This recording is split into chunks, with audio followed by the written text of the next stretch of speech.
All right, let's talk about making our applications smarter and more reactive. Today, we're diving deep into webhooks, what they are, why they're so powerful, and most importantly, how to build them so they don't break. Let's get into it. Imagine your app is like a kid in the back of a car on a long road trip, constantly asking another service, is that data ready yet? How about now? Is it done now?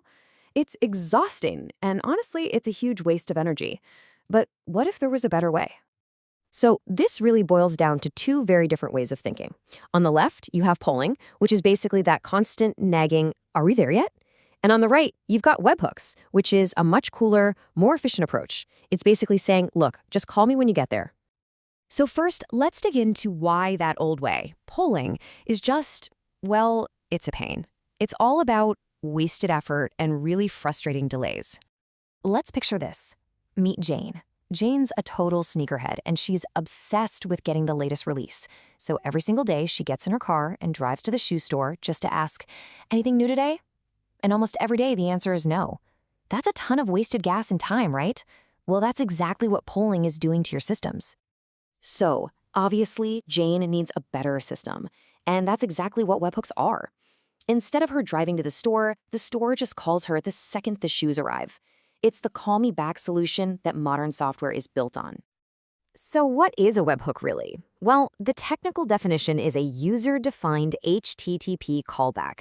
But all that really means is one app gives another app its phone number, a URL, and says, hey, call me at this number the moment something interesting happens. It's an automatic tap on the shoulder.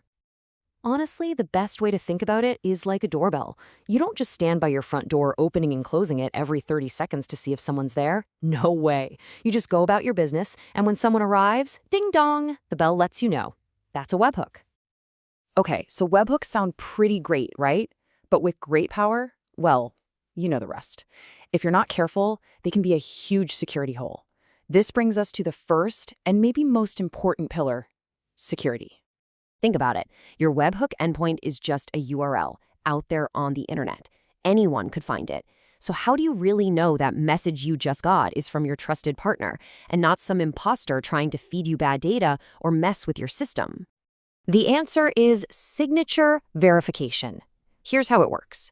Before the sender sends the message, they use a secret key that you both share to create a unique digital signature. They then attach that signature to the message. When you receive it, you do the exact same calculation with your copy of the secret key. If the signature you calculate matches the one they sent, you know it's legit. If not, you throw it out. And I really can't stress this enough. This is not some nice-to-have feature. The source material is crystal clear on this. Skipping signature verification is the single most critical mistake you can make. It's like leaving your front door unlocked and hoping for the best. Don't do it.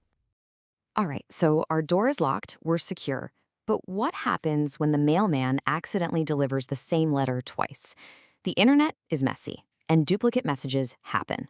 That brings us to our second pillar, idempotency.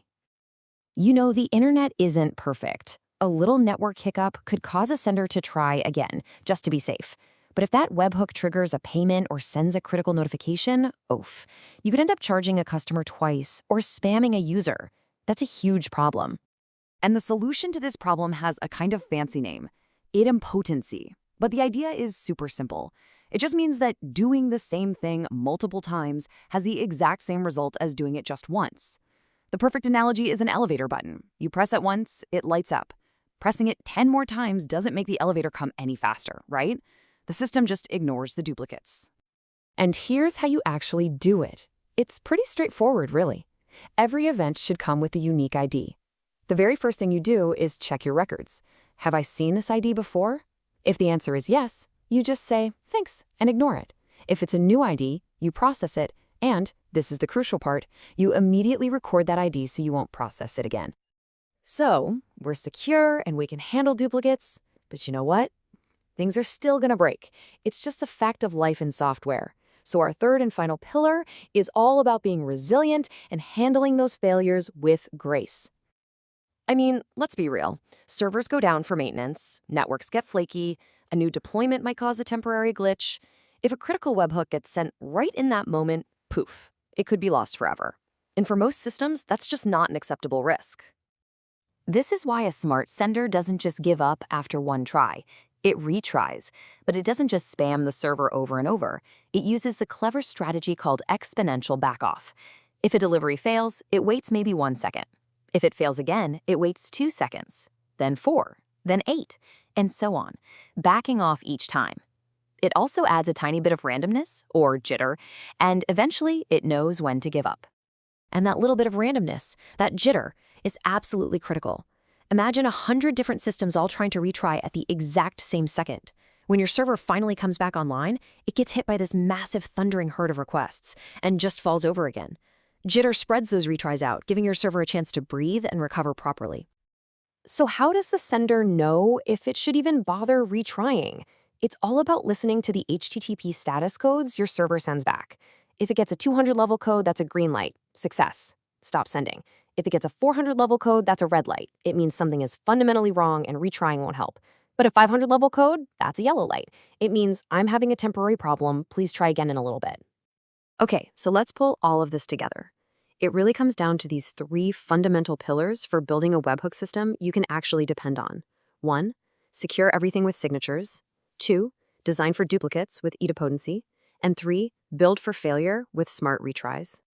And when you put these 3 pieces together, security, idempotency, and resilience, you're not just making a simple callback anymore. You are architecting a truly professional, trustworthy, and production-ready system that can handle the chaos of the real world. So now you have the playbook. You know the secrets to building event-driven systems that are solid and trustworthy. The only question left is, what are you going to build with it?